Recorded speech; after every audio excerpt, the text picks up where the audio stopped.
Ang walang kapantay na martial god, unang yugto. Kabanata 1666, lakas ng daigdig. Huwag kang mag-alala, iniimbitahan namin sila. Nakangiting sagot ng matanda ngunit mukhang hindi masaya ang ilang binata. Dahil dumating sila bilang mga panauhing pandangal, gusto kong makita kung gaano siya kalakas.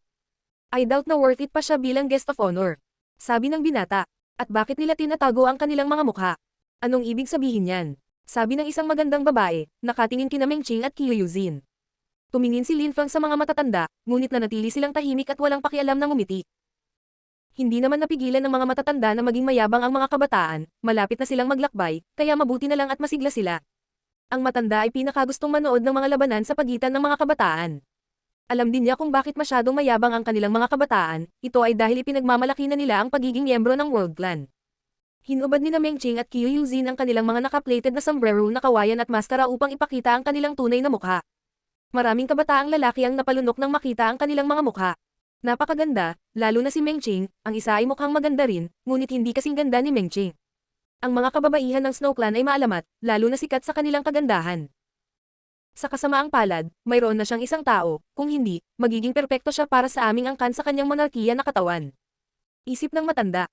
Karamihan sa mga babae ay hindi kapanipaniwalang maganda sa World Clan, ngunit nang ipakita ni Mengqing ang kanyang mukha, lahat ng mga babaeng iyon ay nagsiselos. Walang kwenta. Isip ng isang dalaga nang makitang nakatitig ang binata sa tabi niya kay Mengqing. Mga kabataan. Tumiti ang matanda, mukhang nabihag si Langye. Mukha siyang mas nabihag kaysa sa ibang mga kabataan. Dong. Tumalon sa langit ang binata na tinawag ng dalaga na walang bayad. Halika at lumaban, tingnan natin kung karapat-dapat kang maging panauhing pandangal. Itinaas ni Lin Feng ang kanyang ulo at sinulyapan ng 20 taong gulang na lalaki na nakalusot na sa ikasyam na layer ng Zunchi. Atake. Walang pakialam na sabi ng binata. Ang kanyang mga damit ay lumilipad sa hangin habang ang isang nakakatakot na chi ay gamulong sa mga alon. Naglabas si Lin Feng ng mga demonyong enerhiya bilang kapalit.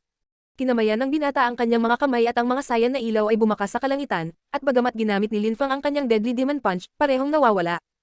Gaano kalakas? Isip ng binata. Kahit na ang pag-atake ni Lin Feng ay hindi mukhang nakakasilaw o espesyal, ito ay malakas. Magpatuloy. Nakangiting sabi ni Lin Feng. Sa pagkakataong ito, itinaas niya ang 2 kamay at lumitaw ang mga bola ng demonyong enerhiya. Naglabas ang binata ng mga ilaw na lumipat patungo sa Deadly Demon Punches. Ngunit mukhang hindi ganoon kadali ang mga bagay para sa binata. Ang Deadly Demon Punches ni Lin Feng ay napakalakas at sinira ang kanyang Cyan Lights mula sa loob-labas. Tinutulak siya paatros, ang ekspresyon ng mukha niya ay nagiba para sa pinakamasama. Inaapi siya ng tagalabas na iyon. Ang lalaking iyon ay maaaring makipagtalik sa isang celestial na babae mula sa Snow Clan, at higit pa rito, hinahayaan niya itong magkaroon ng ibang babae, kaya hindi nakakagulat na siya ay pambihira. Ang kanyang enerhiya ng demonyo ay nasa pinakamataas na antas, kaya ang isang ordinaryong cultivator ng 9th Zunchi layer ay hindi maaaring makipagkompetensya sa kanya. Isip ng matanda. Ang iyong Cyan Lights ay nakakatakot din, hindi masama. Mahinahong sabi ni Lin Feng. Naalala niya ang kanyang Deadly Demon Punches. Art. Galit na sigaw ng binata, tumakbo pasulong habang nagpapakawalan ng Cyan Lights mula sa kaliwang kamay at nakakatakot na matalim na chi mula sa kanang kamay. Biglang itinaas ni Lin Feng ang kanyang mga kamay, na nag-condense ng Deadly Demon Punches sa kanyang kaliwang kamay at mapanirang enerhiya sa kanyang kanan. Pahinga. Nabasag ang lupa sa ilalim ng mga paa ni Lin Feng habang inaatake niya ang Cyan Lights. Ang langit ay yumanig, at dahan-dahan, ang mga Cyan na ilaw ay nagkalat. Sira niya ang ilaw. Nagulat ang karamihan. Patuloy na gumagalaw ang kamao ni Lin Feng patungo sa binata, na nagbabantang kitilin ang kanyang buhay. Mas malakas ka kaysa sa akin. Mahinahong sabi ng binata. Nawala ang Deadly Demon Punch ni Lin Feng, pagkatapos ay ngumiti siya at sinabi, ang lakas ng iyong angkan ay kakaiba, ngunit ito ay napakalakas. Ang mga ordinaryong tao sa parehong antas ay hindi makakalaban sa inyo. Talagang exception ka, mas malakas ka pa sa ordinaryong tao. Tinanggap ng binata ang lakas ni Lin Feng. Okay lang matalo, lalo na kung natututo ka sa mga pagkakamali mo. Walang pakialam na sabi ng matanda. Tumanggo ang binata at pagkatapos noon, may ibang lumapit kay Lin Feng. Gusto kong lumaban. Tumingin si Lin Feng sa matanda, na natiling tahimik ang matanda at ngumiti. Pagkatapos ay tumingin si Lin Feng sa kanyang kalaban at nagtanong. Handa ka na ba? Mag-away tayo. Mahinahong sabi ng binata. Gayunpaman, ang isang nakakatakot na hangin ay agad na nagsimulang umihip at lumitaw ang mga ilaw sa mundo. Gayunpaman, si Lin Feng ay naglaho. Nakatayo na siya sa itaas ng kanyang kalaban. Napaawang ang bibig ng taong iyon, para siyang natulala. Ang kanyang mga ilaw sa mundo ay kumupas. Lalo siyang nahiya, hindi pa nga siya nagsimula ng laban pero natalo na. Kung ikaw ang kaaway ko, patay ka na, sabi ni Lin Feng sa mahinahong paraan. Lakas ng hangin at walang laman na espasyo. Ang matandang lalaki mula sa World Clan ay nakatitig kay Lin Feng. Sa bilis na iyon, bukod sa mga emperador, walang makakatalo kay Lin Fang. Pinaliit ko siya. Naisip ng matandang lalaki ng angkan. Tumingin siya kay Lang Ye at ngumiti. Hindi nila siya magagamit ng buong lakas, hindi mo ba gustong subukan? Oo, sabi ni Lang Ye na tumatango. Nagtataka siya, maaari bang magkaroon ng pagkakataon ng binatang iyon, na karelasyon ng Celestial Girl ng Snow Clan, laban sa kanya. Lumapag si Lang Ye sa harap ni Lin Fang. Bigla, naramdaman ni Lin Fang na kaharap niya ang isang dambuhalang, sinaunang hayop. Taglay niya ang monarchic body ng Ancient World Clan, kaya halatang mas malakas siya kaysa sa dalawang binata na nakalaban na ni Lin Fang. Ang walang kapantay na martial god, unang yugto. Kabanata 1667, lakas ng daigdig. Si Lang Ye ay lalaban sa kanya. Ang karamihan ay tumingin sa mga mandirigma, parehong nakakatakot. Ang isa sa kanila ay nakasuot ng puting damit, habang ang isa naman ay nakasuot ng itim na damit. Kaya ba niyang lumaban kay Lang Ye? Tanong ng isang dalaga sa isa sa mga lalaking natalo ni Lin Fang. Si Lang Ye ang may monarkiya na katawan ng World Clan. At maaari siyang maging hari ng Ancient World Clan sa hinaharap. Sa mga direktang nauugnay sa angkan ng dugo, walang makakalaban sa kanya. Siya ay napakalakas, at ang kanyang mga pag-atake ay malakas, ngunit hindi siya maaaring makipagkompetensya kay Lang Ye. Sabi ng isang binata, walang nakakita kailanman kay Lang Ye na gumamit ng kanyang buong lakas. Tama, tumanggo ang dalaga. Ang hinaharap na monarko ng World Clan ay hindi matatalo. Naging itim ang mga mata ni Lin Fang nang lumabas ang malademonyong layunin sa kanyang mga mata, ang lakas ng pagmumura ay sinalakay din ang mga mata ni Lang Ye. Nagulat siya, nagbago rin ang ekspresyon ng mukha niya. Swoosh! Tila nagiba-iba ang espasyo sa paligid nila, pagkatapos ay nagmukhang kakaiba si Lang Ye. Ang kanyang mga mata ay mukhang may dalawang puyo ng tubig na kung saan ay sumisipsip ng demonyong layunin. Nawala din ang lakas ng pagmumura. Talagang malakas siya, ginamit na niya si Lang Ye sa World Vision. Naisip ng mga binata sa lupa. Ang World Vision ay isang pamamaraan na tanging ang mga direktang angkan lamang ang maaaring gumamit, at kapag ang cultivator ay nagkaroon ng karanasan, maaari nilang gamitin ang kanilang World Vision upang malunod ang mga tao sa kanilang mga mata. Lin Fang habang ang kanyang layunin ay ibinubuhos sa mga mata ng kanyang Lang Ye. Pagkatapos, lahat ng uri ng pag-atake sa paningin ay sinalakay ang mga mata ni Lin Fang. Dahan-dahang naglakad si Lin Fang pasulong, nakatitig kay Lang Ye habang naglalabas siya ng Dream Energy.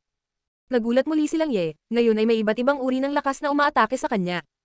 Kung siya ay kumilos ng walang ingat, maaari siyang nasa panganib. Swoosh! Biglang gumalaw si Lin Fang na parang hangin at ginamit ang kanyang Deadly Demon Punch. Tumingin si Lang Ye sa mga kamao at muling nasira ang espasyo. Dalawang Deadly Demon Punches ang dumaan sa tabi ni Lang Ye, ngunit siya ay tila unfazed. Mahusay na pagkasira ng lupa. Muling umatake si Lin Fang. Sa pagkakataong ito, itinaas ni Lang Ye ang kanyang mga kamao at mas maraming ilaw sa mundo ang lumitaw. Ang Great Earth Destruction ni Lin Fang ay bumagsak sa mga ilaw ng mundo at pagkatapos ay naging distorted ang kanyang pag-atake. Place rate. Ang mga ilaw ng espada ay tumaas sa kalangitan at lumipat patungo sa Lang Ye. Lumitaw ang mga ilaw ng mundo mula sa mga mata ni Lang Ye, ang espasyo sa paligid ng mga sword lights ay naging dahilan upang sila ay gumalaw ng mas mabagal hanggang sa magawang sirain ni Lang Ye gamit ang kanyang mga daliri. Ngunit hindi tumigil si Lin Fang sa pag-atake, determinado siyang basagin ang mga depensa ni Lang Ye. Nagpatuloy siya sa pagpapakawalan ng mas maraming sword energies at ginamit muli ang kanyang Great Earth Destruction, habang sinusubukang kumilos ng mabilis hanggat maaari. Kung bibigyan niya si Lang Ye ng anumang oras para mag-isip, pagkatapos ay aatake siya. Kumikislap ang mga mata ni Lang Ye nang bigla niyang hinampas ang hangin sa kanyang harapan, at pagkatapos ay lumitaw ang higit pang mga ilaw sa mundo, kasama ang isang kabaong. Gamit ang kabaong, nagsimulang umihip ang malakas na hangin, bumagsak kay Lin Fang, itinulak siya pabalik. Pakiramdam niya ay naparalisa ang kanyang mga braso matapos ang mabigat na suntok na iyon. Itinaas ni Lang Ye ang kanyang mga kamay at itinaas ang kabaong, pinalamutian ng kanyang cyan lights. Ang kabaong ay hindi isang imperial na sandata, ginamit lang ni Lang Ye ang kanyang mahiwagang lakas ng mundo para paikliin ito. Ang lakas ng mundo ni Lang Ye ay hindi kapani-paniwala, hindi nakakagulat na siya ang may monarkiya na katawan ng World Clan. Naisip ng karamihan. Inihagis ni Lang Ye ang kanyang napakalaking kabaong, na napapalibutan ng Haring Chi, kay Lin Fang. Hindi lang cyan lights ang ginamit niya, nakakagamit din siya ng dalisay, agresibong lakas ng mundo. Naglabas si Lin Fang ng mas maraming sword energy, at sa harap niya, isang mahaba at mabigat na espada ang namuo. Ang espadang iyon ay 3 metro ang haba at naglalaman ng mabigat na uri ng enerhiya. Hinawakan ito ni Lin Fang sa magkabilang kamay habang tumatakbo siya pasulong. Palapit ng palapit ang dalawang mandirigma, bago tuluyang nagbanggaan ang cyan coffin at ang dambuhalang espada. Isang nakakatakot na puyo ng enerhiya ang lumitaw na naging sanhi ng pagkawatak-watak ng kabaong at ng espada. Ngunit pagkatapos ng kabaong, ito ay naging isang nakakatakot na hayop na patuloy na gumagalaw patungo kay Lin Fang. Bumalik si Lin Fang gamit ang hangin habang si Lang Ye ay nagpatuloy sa pagpapakawalan ng mga ilaw sa mundo. Iyan ba ang kapangyarihan na taglay ng mga cultivator ng World Clan? Maaari ba silang gumawa ng mga bagong mundo bago masira ang Huangqi Layer? Isip ni Lin Fang. Gamitin ang iyong pinakamalakas na pag-atake at ipakita sa amin kung gaano ka talaga kalakas. Sabi ni Lang Ye. Pagkatapos, nagsimulang kumulo ang kanyang dugo at ang nakakatakot na mga ilaw sa mundo ay tumaas sa kalangitan, gumagalaw sa lahat ng direksyon. Isang anino ang lumitaw sa likod ni Lang Ye, ito ay anino ng kanyang sarili, ngunit siya ay napakalaki at mukhang isang hari. Mukhang nakakagawa na siya ng mga paralel na mundo at makulong ang mga tao sa loob nito. Naisip ng mga matatanda ng angkan. Tuwang-tuwa sila. Sa parehong antas, walang makakalaban sa kanya, ngunit dahil ang bilis ni Lin Feng ay hindi kapani-paniwala, hindi pa rin siya madaling talunin ni Lang Ye. Huwag kang umiwas, hindi kita ikukulong, gusto ko lang makita ang pinakamalakas mong atake. Sabi ni Lang Ye, pinalamutian ng higit pang mga sayan na ilaw. Ang kanyang pag-atake ay naging isang napakalaking Saiyan World Coffin na may nabuong mundo sa loob. Sige, huwag ka na ring magpigil, kung hindi ay nakakatamad. Sabi ni Lin Feng, mahinahong tumanggo. Mukhang nagulat ang mga miyembro ng World Clan. Emph. Yung tipong mayabang lang, kung gagamitin nilang Ye ang kanyang buong lakas, tiyak na mamamatay si Lin Feng. Sabi ng isang dalaga, mayabang na tanga, ipinahihiwatig ba niya na hindi sapat ang lakas ng mga pag-atake nilang Ye? Sige, gagawin ko ang gusto mo. Sabi nilang Ye, kasing mahinahon. Isang nakakatakot na hari ang nabuo sa likod niya at ang kanyang Saiyan Coffin ay nagsimulang mag-burr sa kalangitan. Ang kanyang espiritu ay maaaring umalis sa kanyang katawan. Napagtanto ni Lin Feng. Hindi yun magagawa ng maraming emperador, ngunit kaya nilang Ye. Isang demonyong hari ang lumitaw sa likod ni Lin Feng, ito ay tila isang sinaunang demonyo. Itinaas ni Lin Feng ang kanyang mga kamay at lumitaw ang isang itim na espada. Kahit na humarap sa napakalaking lakas ng mundo, hindi siya nagpatinag. Naramdaman ng karamihan ang nakakatakot na espada at mga enerhiya ng demonyo na nagmumula kay Lin Feng. Mamatay. Galit na sigaw ni Lang Ye. Isang nakakatakot na lakas ng mundo ang lumabas mula sa kabaong, na tila kayang sirain ang anumang bagay sa landas nito. Atake. Galit na sigaw ni Lin Feng. Ang mga itim na ilaw ay tumaas sa kalangitan habang inilabas din ni Lin Feng ang kanyang sword energies. Slash. Ang dambuhalang itim na espada ay gumuhit sa kalangitan at bumagsak sa kabaong, na agad na nagdulot ng ilang bitak. Pagkatapos ay tumagos ang espada dito at winasak ang lakas ng mundo. Namangha si Lang Ye, nakipagkamay siya at sinabing, bumalik ka, nagkalat ang Saiyan Coffin at bumalik sa kanyang katawan. Nawala rin ang nakakatakot na World King, naiwan lamang sina Lin Feng at Lang Ye na nakatingin sa isa't isa. Natahimik ang kapaligiran, maging ang mga elder ng World Clan ay natulala. Gaano kalakas? Pagkaraan ng mahabang panahon, sinabi ni Lang Ye ang dalawang salitang iyon at ngumiti. Ikaw ang pangalawang taong nakilala ko na nakakatakot. Tinitingnan ni Lang Ye si Lin Feng sa magalang na paraan. Ang walang kapantay na martial god, unang yugto. Kabanata 1668, World Clan. Sino lang siya? Paano niya matatalo si Lang Ye? Naisip ng karamihan. Hindi nila naintindihan. No wonder what, ang 3 taong iyon ay mga panauhing pandangal sa kanilang World Clan. Maging ang mga elder ng clan ay masaya sa kanilang desisyon na imbitahan sila ni Lin Feng. Dapat may espesyal na katawan ang batang iyon. Naisip ng isa sa mga matatanda ng World Clan. Naglakad siya pasulong at ngumiti. Lin Feng, may napakalakas bang grupo ng mga tao ang nagpadala sa iyo? Tumingin si Lin Feng sa matanda, wala itong tiwala sa kanya.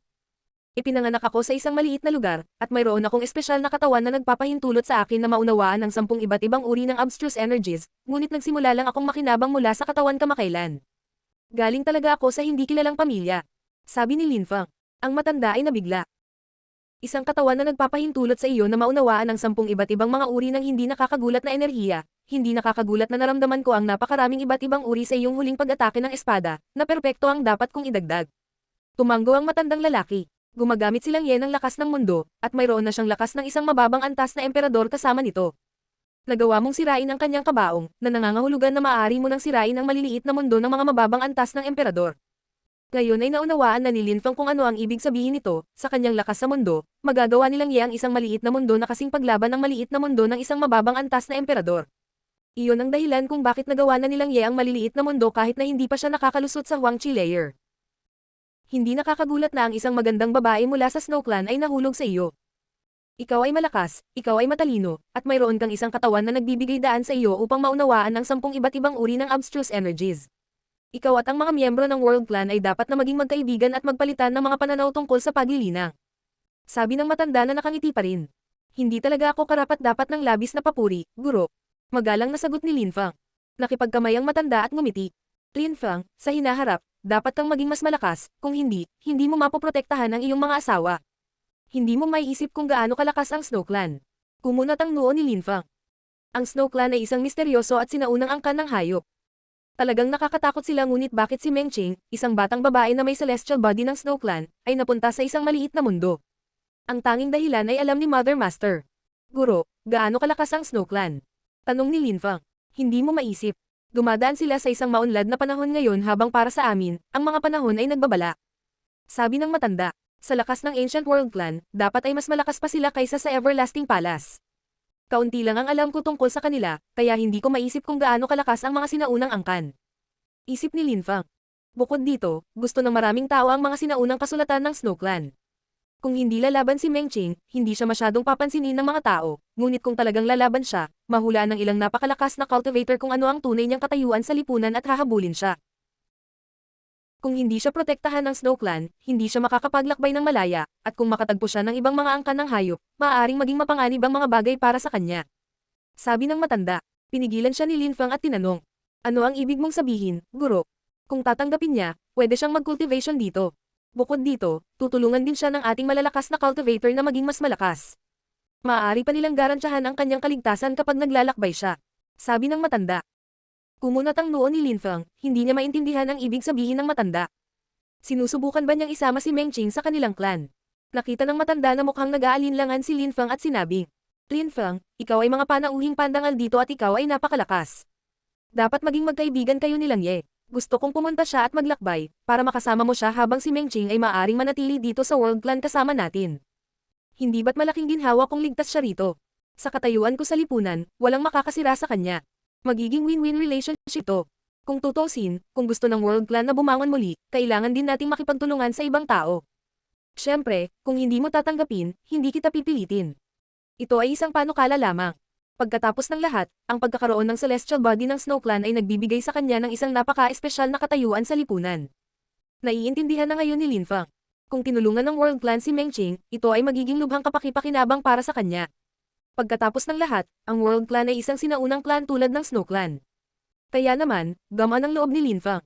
Si Mengqing ay walang paraan upang maging mas malakas kung mananatili siya kay Linfang, at sa kanyang talento, nakakalungkot kung huminto siya sa pag-unat. Hindi ka ba mag-aalala tungkol sa kaligtasan nilang Ye kung magbibiyahe siya? Tanong ni Linfang. May mga kayamanan silang Ye mula sa World Clan para protektahan siya sakaling magkaroon ng panganib. Bukod pa rito, hindi maraming tao ang maglalakas loob na salakayin ng isang binata mula sa World Clan na may king body ng clan. Sagot ng matanda, Linfang, naiintindihan kita. Magkaiba ang sitwasyon ni nalang Ye at Mengqing. Silang Ye ang may haring katawan habang pinalaki siya ng World Clan, ngunit sa kanyang kaso, iba ang mga bagay dahil nasa kanya ang reyna ng Snow Clan ngunit hindi pa siya nakapunta sa Snow Clan. Maaaring mali ako, ngunit kumbinsido ako na dapat itong may kinalaman sa panloob na sitwasyon ng Snow Clan. Iniisip ko na ang mga bagay ay maaaring maging mapanganib para sa kanya kung ipagpapatuloy niya ang paglalakbay kasama ka. Hindi siya ang biyolohikal na ina ni Mengqing, maaaring siya ay isang lingkod lamang ng Snow Clan, at ang kanyang tungkulin ay protektahan at pangalagaan lamang si Mengqing. Isip ni Linfang. Pwede mong isipin ang sinabi niya. Tinitiyak ko sa iyo na hindi siya sasaktan ng aming angkan, at magiging masaya siya rito. Sabi nilang Ye, pag-usapan muna natin to. Nakatingin si Linfang kay Mengqing. Kung tama sila, ang katayuan sa lipunan ni Mengqing ay naging mas komplikado kaysa sa inaasahan nila. Kung sinadya ng World Clan na sila ay saktan, kung gayon ang pagpapatira sa kanya doon ay magiging problema. Kinailangan ni Linfang na maglakbay at pumunta sa mga pangunahing lungsod para umunlad, ngunit mas magiging mapanganib ang sitwasyon para kay Mengqing. Siyempre, pwede kang magstay dito ng ilang araw, guest of honor ka namin, para magawa mo lahat ng gusto mo sa World Clan. Kung gusto mong umalis ng magkasama, maaari ding sumama sa iyo silang Ye. Gayunpaman, dapat maglakbay ang ating batang hari. Nakangiting sabi ng matanda. Lang Ye, pasyalan mo sila at ipakita mo sa kanila. Sige. Tumanggo silang Ye. Linfang, ito ang unang pagkakataon na narito ka, kaya ipapakita ko sa iyo ang mundo na gawa-gawa ng World Clan ko. Maraming salamat. Masayang sabi ni Linfang. Malapit na siyang makapasok sa Huangqi Layer, pagkatapos ay tiyak na gagawa siya ng sarili niyang mundo. Sa kanilang lakas, malamang na lumikha ang World Clan ng isang pambihirang maliit na mundo. Pumunta ka. Bumangon silang Ye sa ere, pagkatapos ay sinundan siya ni Linfang at ng mga babae. Pinanood ng matanda ang pag-alis ni Linfang at ng iba pa. Gusto mo talagang palakihin ang Celestial Girl ng Snow Clan? Tanong ng isa sa matatandang lalaki. Siyempre, tahimik kami for so many years and now she shows up. Hindi pa rin ito sapat, kailangan din nilang Ye ng mga kaibigan, ang World Clan ay nangangailangan ng mga kaibigan. Si Linfang ay may katawan na nagpapahintulot sa kanya na maunawaan ang 10 iba't ibang uri ng abstruse energies, at napakahusay din niya sa paggamit ng mga ito. Sa hinaharap, siya ay magiging hindi kapani-paniwala.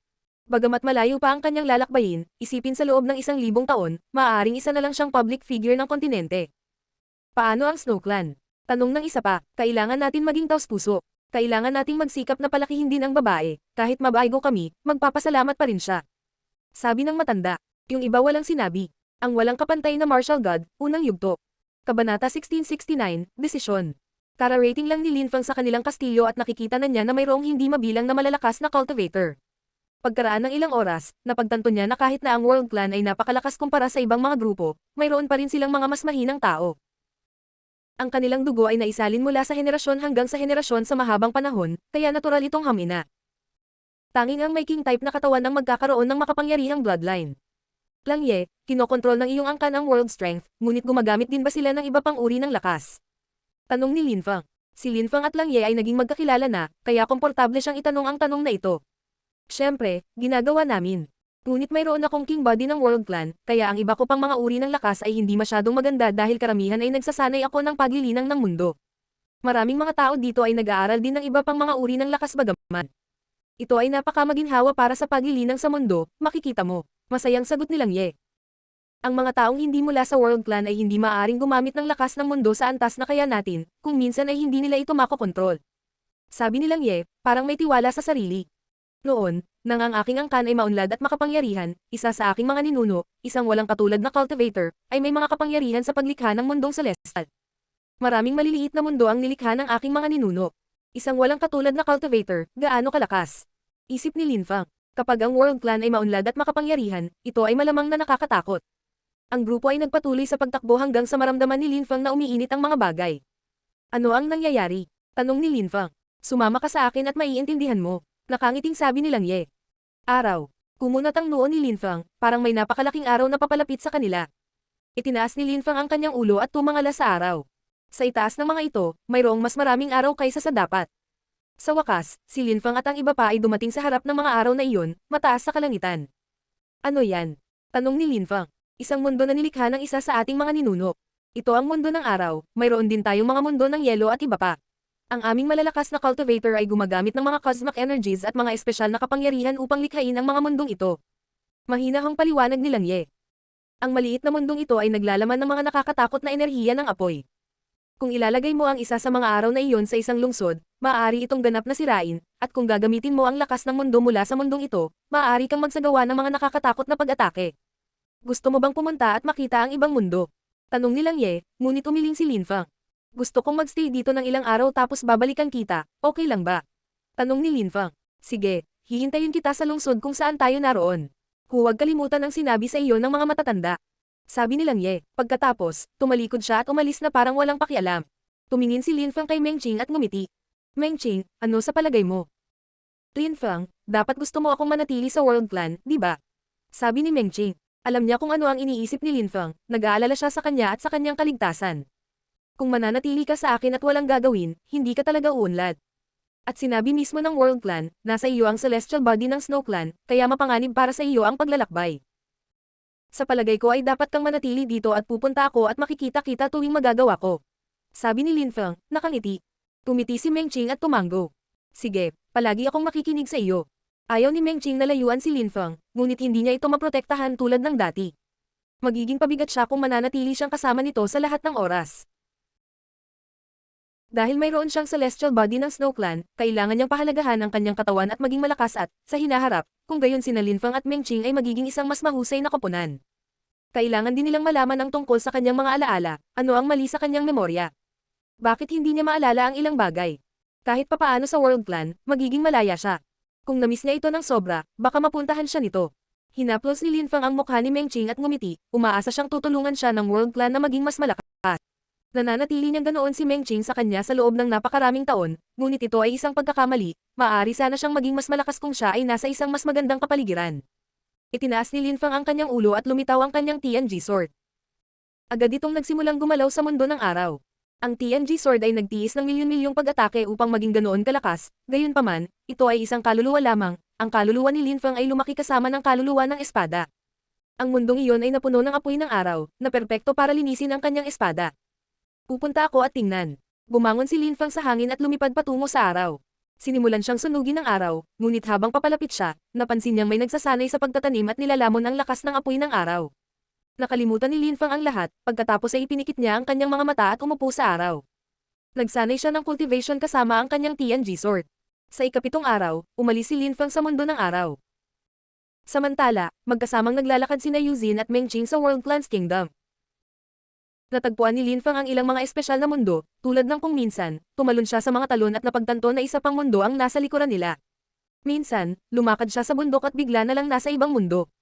Hindi maramdaman ni Lin Feng ang mga enerhiyang iyon dahil hindi pa siya nakakalusot sa Huangqi layer. Maaaring ikulong siya ng mga tao sa ganoong mundo sa talagang gusto nila. Si Lin Feng at ang mga batang babae ay bumisita sa teritoryo ng World Clan, na tinatahak ang mga bundok, ilog, at magagandang tanawin. Pagkatapos noon, bumalik sila sa kastilyo ng kaharian at hinanap ang mga matatanda at silang Ye. Lin Feng, nakagawa ka na ba ng desisyon? Tanong ng matanda. Kung aalis kayong lahat ngayon, maaaring sumama sa inyo silang Ye. Guro, pakialagaan ang aking asawa, si Meng Qing. Sabi ni Lin Feng, yumuko sa harap ng matanda. Kailangang maging magalang si Lin Feng, lalo na kung isa sa alang-alang nila na aalagaan nila si Meng Qing. Sige, hindi mo kailangang mag-alala, kahit hindi na tayo kasing lakas ng dati, matagal na tayong nag-e-exist. Gagawin namin ang aming makakaya para palakasin ang Celestial Girl, na para bang bahagi siya ng aming pamilya. Sabi ng matanda. Salamat sa iyo, Master. Babayaran kita balang araw kung kaya ko. Maging malakas ka lang, nakangiting sabi ng matanda. Lin Feng, gusto mo bang umalis ngayon o maghintay pa ng ilang araw? Gusto kong umalis ngayon. Sabi ni Lin Feng. Sige, Lang Ye, pumunta ka at maglakbay kasama si Lin Feng. Huwag ka nang babalik kung walang importanteng mangyayari. Sabi ng matanda. Ang ilang malalakas na cultivator mula sa World Clan ay susundan siya kahit saan ng palihim, kaya wala siyang dapat ikatakot. Ang walang kapantay na martial god, unang yugto. Kabanata 1670, Moon Imperial Palace. Libu-libong metro ang layo mula sa World Clan, 3 tao ang nakasakay sa espada. Si Lin Feng ay isa sa kanila, ngunit siya ay tahimik. Sa tabi niya ay si Qiu Yuzin na nakahawak sa kanyang kamay at hinahaplos ito. Alam niya na maraming pinagdaanan si Lin Feng kay Meng Qing at hindi niya ito mapapalitan. Sa pagkakataong ito, labis na nalungkot si Lin Feng na iwan siya. Hindi ka bibigwi ng World Clan. Sabi ni Lang Ye, alam niyang malungkot si Lin Feng. Nagpa siya kung hayaan siyang manatili doon, at nagtitiwala ako sa World Clan. Hindi ito isang bagay na maiiwasan ko. Sabi ni Lin Feng, nakangiti. Tumanggo si Lang Ye. Sa pagkakataong ito, pupunta tayo sa vast Celestial Ancient City, na isa sa 18 pangunahing lungsod ng rehiyon ng madilim na gabi. Makakakita tayo ng maraming malalakas na cultivator doon, kaya kailangan nating manatiling determinado at masigasig na magsanay sa paglilinang. Kailangan nating makapasok sa Huangqi layer sa lalong madaling panahon. Tumiti si Lin Feng ngunit hindi gaanong nagsalita, alam niyang tama si Lang Ye. Ang TNG sword ni Lin Feng ay napakabilis. Siyempre, hindi ito maihahambing sa bangka, kaya kailangan nilang gumugon ng mas maraming oras sa paglalakbay. Habang nasa espada, nagsasanay sila sa paglilinang at tumitingin sa mga tanawin, mayroong maraming tribo, lungsod, magagandang tanawin, ulap. Minsan, sinusulyapan sila ng mga tao, ngunit binaliwala lang sila ni Lin Feng at ng iba pa. Ang malapad na Celestial Ancient City ay isa sa 18 pangunahing lungsod ng rehiyon, kaya maraming makapangyarihang sekta at angkan doon. Sa labas ng sinaunang lungsod, mayroong isang lumang lawa kung saan ang tubig ay palaging kalmado. Sa sandaling iyon, sa labas ng malawak na Celestial Ancient City, malapit sa napakalaking lawa, ang tunog ng musika ay umalangaw sa hangin. May naglalaro ng sitar. Sa mga pavilion, bangka, at mga taong maganda ang pananamit, ang eksena ay parang isang painting. Sa ibabaw ng tubig, si Lin Feng at ang dalawang iba pa ay nakasakay pa rin sa espada. Ang mga taong iyon ay marunong magsaya sa kanilang sarili. Bulong ni Lin Feng. Narinig niya ang musika, usapan ng mga tao at tawanan, ang galing. Mukhang relaxed ang music hero, pero sigurado akong determinado siya. Alam ni Lin Feng ang musika, kaya madali niyang matukoy kung ano ang nilalaman ng sound wave. Determinado siya, siya ay isang tunay na propesyonal. Bulong ni Lang Ye, idinilat ang kanyang mga mata. Pagkatapos, naglakad siya patungo sa gitna ng lawa. Malawak na Celestial Ancient City. Tumingin si Lin Feng sa malayo, pagkatapos ay tumingin siya kay Qiu Yuzin at ngumiti. Tara na at tingnan natin. Ang tanawin ay hindi kapani-paniwala. Isip ni Lin Feng. Tumingin siya sa paligid, napansin niya ang isang grupo ng magagandang babae na nagsasayaw. Bamantong hininga si Lin Feng, napakalakas ng magagandang babaeng iyon, lahat sila ay mga cultivator sa tuktok ng layer ng Zunqi. Ang buwan sa kalangitan ng langit. Pagpunta sa lungsod, isang sayaw. Nakinig si Lin Feng sa isang taong kakanta. Tumingon siya at nakita niya ang isang binata. Nakasuot ng puting damit ang binatang iyon at tumutugtog ng kanyang instrument gamit ang 10 daliri. Hindi talaga ako karapat-dapat ng maraming papuri, salamat. Sabi ng isa sa mga babae nang makitang lahat ng tao ay nakatingin sa kanya ng may paghanga. Maganda at talented, sabi ng isang binata. Mukha siyang elegante at ngumiti ng manipis. Kumusta ang mga bagay sa Moon Imperial Palace? Kapag may oras ako, kailangan kong bumisita. Mr. Bai, gusto mo bang sumali sa Moon Palace? Tanong ng babae. Sa mga mata niya, parang nagulat siya. Kung hahayaan mo akong sumali sa Mon Clan, hindi ako tatanggi. Nakangiting sabi ng binata. Ang Mon Imperial Palace ay nawala sa loob ng 1,000 taon at ngayon ay bumalik sila sa pagtugtog ng musika at pagsasayaw. Pinatunayan ng babaeng iyon na hindi sila tuluyang nawala. Ang mga binata sa kanilang paligid ay pawang mga sikat, kaya nang marinig nila ang binatang iyon, alam nila na ang Mon Imperial Palace ay umiiral pa rin. Ang Mon Imperial Palace. Ulit nilang kahit na ang Mon Imperial Palace ay hindi kasing lakas ng World Clan, sikat na sikat sila sa vast celestial ancient city, na kilala sa kanilang maraming magagandang babae. Hindi gaanong naiintindihan ni Lin Feng ang tungkol sa mga maimpluwensyang grupo sa vast celestial ancient city. May impresyon siya na ang Mon Imperial Palace ay hindi maikukumpara sa Mon Palace sa kanyang nakaraang buhay. Sa 3 araw, babalik tayo sa napakalawak na celestial ancient city. Sabi ng dalaga. Dahan-dahan siyang huminto sa pagtugtog at binawi ang kanyang instrumento. Makalipas ang maikling panahon, nawala ang mga babae. Walang nag-iisip na kakaiba ito. Nagkakaroon na naman sila ng kapangyarihan. Sabi nilang kahit na nawala ang Phoenix Pavilion, hindi sila tumigil sa pagtugtog ng sitar. Ang ilang mga tao ay bumili sa kanilang mga bangka patungo sa ilang malayong musika. Pagkatapos, lumitaw ang ilang anteng-anteng ng musika, na nagdulot ng paggulong ng mga alon sa mga lawa, na halos lumubog ang ilang bangka. Isang nakakatakot na chi ang lumitaw sa hangin, at pagkatapos ay tumigil ang mga alon. Naririnig pa rin ng mga tao ang sitar mula sa mga anteng-anteng, ang bawat isa ay naging mga gintong imprint. Lumapit ang isang binata at ang nakamamatay na enerhiya ay naging mapangwasak na enerhiya. Habang ang binata ay nasa loob ng mga lakas na iyon, ang lahat ng mga anteng-anteng ay nabasag sa paligid niya. Boom! Sumabog ang mga anteng-anteng, lumubog ang bangka, at itinapon ang chi sa lahat ng direksyon. Ang mga taong iyon ay masigasig. Naisip ni Lin Feng na nakangiti. Maraming kabataan mula sa vast celestial ancient city ang naririto, at gusto nilang lumaban. Ang ilan sa kanila ay nagpaplanong pumunta sa Mon Imperial Palace sa loob ng ilang araw. Sabi ng isang tao, ang lakas ay lakas, ito ang pinakamahalagang bagay sa mundong ito. Sabi ni Lin Feng, tumatawa ng walang pakialam. Mukhang nagalit ang taong iyon nang marinig niya Lin Feng. Tiningnan siya nilang sa isang malalim at malalim na paraan, na naging sanhi ng panginginig ng taong iyon nang hindi namamalayan. Pumunta tayo sa sinaunang lungsod. Sabi nilang tumataas sa langit. Ang lawa ay nasa kanilang landas, sa simula. Gayunpaman, habang lumilipad sila, isang lakas ang biglang bitaw. Nakarinig sila ng mga sitar at isang sinaunang musika na lumalakas. Biglang, ang mga imprint ay lumipat patungo sa kanila ng buong bilis. Nakipagkamay silang at lumitaw ang isang nakakatakot na lakas, na naglalaman ng mga ilaw ng mundo. Ang espasyo sa kanilang paligid ay naging pangit nang lumitaw ang isang puyo ng tubig, na pumapalibot sa lahat. Gaano kalakas? Nanlalaki ang mga mata. Ang World Clan. Bulong ng mga music hero, nakangiti. Magiging masaya ang mga bagay sa pagkakataong ito sa vast celestial ancient city.